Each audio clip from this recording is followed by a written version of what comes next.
এই মুহূর্তে ঠিক এই সেকেন্ডে পৃথিবীর বাইরে অসীম অন্ধকার মহাশূন্যে এমন একটি সংকেত ভেসে বেড়াচ্ছে যা আমাদের চোখে ধরা পড়ে না, কানে শোনা যায় না, কিন্তু অত্যন্ত সংবেদনশীল যন্ত্রে ধরা পড়লে বিজ্ঞানীদের হাত কেঁপে ওঠে।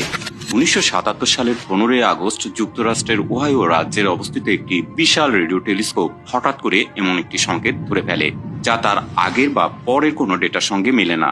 সংকেতটি মাত্র 72 সেকেন্ড স্থায়ী ছিল, কিন্তু তার তীব্রতা এতটাই অস্বাভাবিক ছিল যে একজন জ্যোতির্বিজ্ঞানী ডেটা প্রিন্ট আউটের পাশে লাল কালিতে লিখে ফেলেন ওয়াও।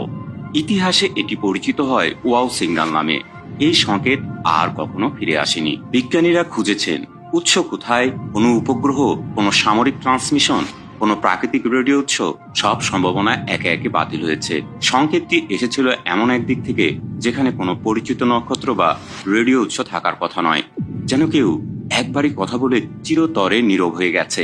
বছর পেরোতে থাকে, প্রযুক্তি উন্নত হয়, তখন বিজ্ঞানীরা আরো ভয়ঙ্কর কিছু আবিষ্কার করেন। ফার্স্ট রেডিও ব্রাস্ট, সংক্ষেপে এফআরবি। এগুলো এমন রেডিও বিস্ফোরণ যা মাত্র মিলি সেকেন্ডে স্থায়ী হয়, কিন্তু সেই অতি অল্প সময়ে সূর্যের সমান শক্তি নিঃসৃত করে। কিছু এফআরবি আসে একবারই, আবার কিছু নির্দিষ্ট বিরতিতে বারবার ফিরে আসে, ঠিক যেন কেউ নির্দিষ্ট সময় মেনে সংকেত পাঠাচ্ছে। সবচেয়ে অবিশ্বাস্য তথ্যটি হলো এই সংকেতগুলোর উৎস। কিছু এফআরবি এসেছে এমন গ্যালাক্সি থেকে যেগুলো পৃথিবী থেকে বিলিয়ন আলোকবর্ষ দূরে। অর্থাৎ এই সংকেতগুলো যখন পাঠানো হয়েছিল তখন পৃথিবীতে কোনো মানুষ ছিল না, এমনকি আমাদের সৌরজগৎ হয়তো পুরোপুরি গঠিত হয়নি। তবু সেই সংকেত আজ এসে আমাদের যন্ত্রে ধরা পড়ছে। এটি শুধু দূরত্ব অতিক্রম করেনি, এটি অতিক্রম করেছে সময়ও। বিজ্ঞান বলছে এর উৎস হতে পারে ম্যাগনেটার, অত্যন্ত শক্তিশালী চৌম্বকীয় নিউট্রন তারা, অথবা দুইটি নক্ষত্রের সংঘর্ষ। কিন্তু সমস্যা হলো সব সংকেতকে এই ব্যাখ্যায় ফেলা যায় না।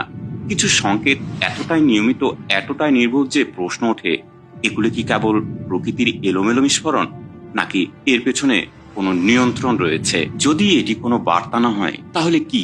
যদি এটি হয় কোনো প্রাচীন সভ্যতা প্রযুক্তির লিক, ঠিক যেমন একটি শহর ধ্বংস হয়ে গেলেও তার রেডিও টাওয়ারের প্রতিধ্বনি কিছু সময় ভেসে থাকে, তেমনি কোনো উন্নত সভ্যতা হয়তো বিলুপ্ত হয়ে গেছে, কিন্তু তাদের প্রযুক্তির ছায়া আজও মহাবিশ্বে ঘুরে বেড়াচ্ছে।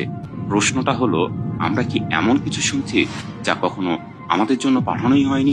কারণ যে সংকেত এখনো মহাবিশ্ব থেকে আসছে তা হয়তো কোনো ডাক নয়, বরং একটি সতর্কতা।